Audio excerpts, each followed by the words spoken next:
We live in a world where judgment has become the language of the soul.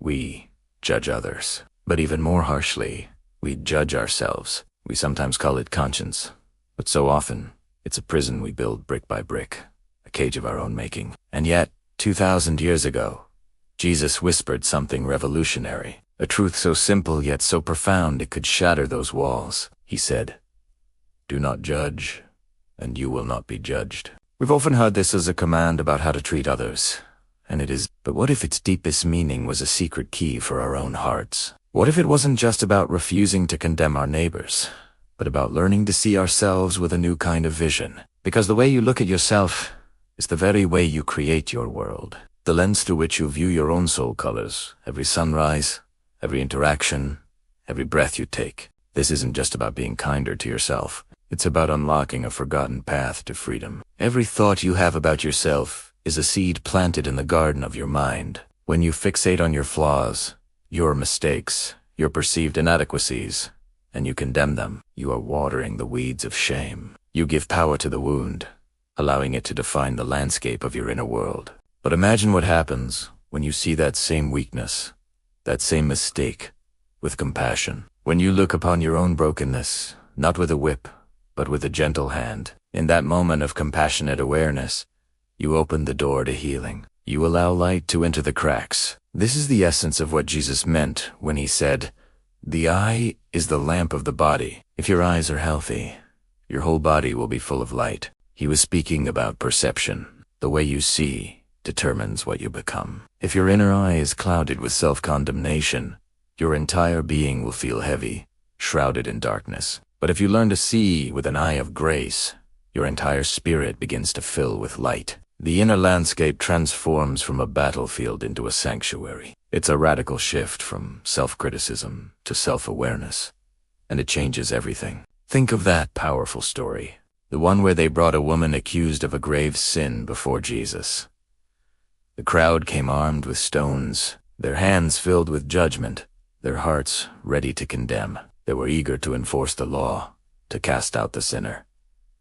But Jesus did something extraordinary. He came with silence. He knelt and wrote on the ground, deflecting their fury not with argument, but with a profound and disarming stillness. Notice, he didn't declare her innocent. He didn't dismiss her actions.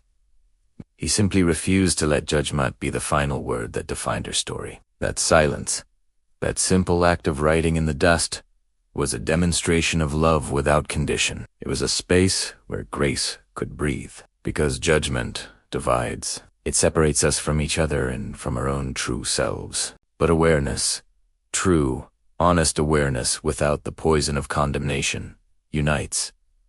It brings us back together. To see yourself clearly is not to make excuses for your mistakes. It's to understand their roots, their pain, their humanity, and through that deep understanding, to be transformed from the inside out. Inside each of us, there lives a Pharisee. It's that relentless inner voice that measures, compares, and condemns. It's the voice that whispers, "You're not holy enough. You're not strong enough. You're not worthy enough." It holds up an impossible standard of perfection and then viciously attacks you for failing to meet it. That voice crucifies your peace every single day. It keeps you small, afraid, and perpetually striving for an approval that it will never grant. But Jesus came to free us from that inner tyrant. His mission was not to pile on more rules, to create more guilt, to make the burden heavier. His mission was to awaken grace. He consistently challenged the self-righteous because he knew that their judgment of others was merely a reflection of the harsh judgment they held for themselves. He knew that the one who truly knows themselves, who understands their own humanity in all its beautiful imperfection, does not need to judge himself or anyone else. Freedom from that inner Pharisee isn't found in being perfect. It's found in accepting that you are perfectly loved, even in your imperfection. The Apostle Paul wrote something astonishing. Where sin increased, grace increased all the more.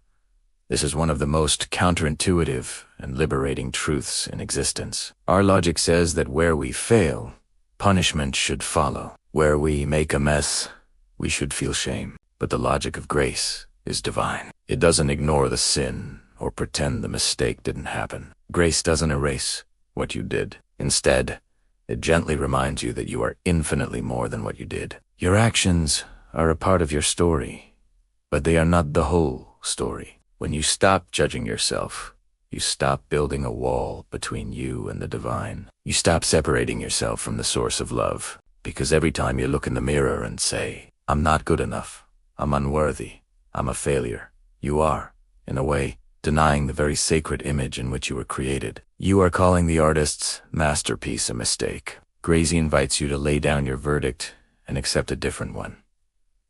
That you are beloved, not because of what you do, but because of who you are. We often think the greatest miracles are supernatural displays of power, like walking on water or turning water into wine. But perhaps the truest, most life-altering miracle is the one that happens quietly, inside your own heart.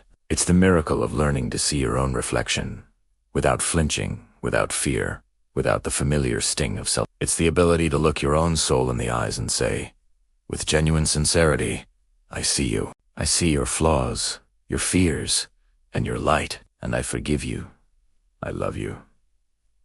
That is resurrection, not just a historical event, but a present-day possibility. It is the resurrection of your spirit from the tomb of self-condemnation. It's the moment your soul, long imprisoned by guilt, finally walks out into the sunlight of acceptance. This is the transformation that Jesus' teaching points to, a rebirth into a new way of seeing, and therefore, a new way of being. So today, I invite you to try an experiment. Look at yourself, not through the harsh lens of judgment, but through the soft, warm light of grace. Remember that the same eyes that saw worth in the outcast, the sinner, and the broken, see that exact same worth in you, right now, just as you are. And maybe, just maybe, that's what Jesus really came to teach. That when you finally stop judging yourself, you don't just find peace, you finally see God reflected in your own forgiving eyes. Thank you for sharing this time with me. If these words resonated with you, please consider liking this video and subscribing for more reflections. May you see yourself with grace today.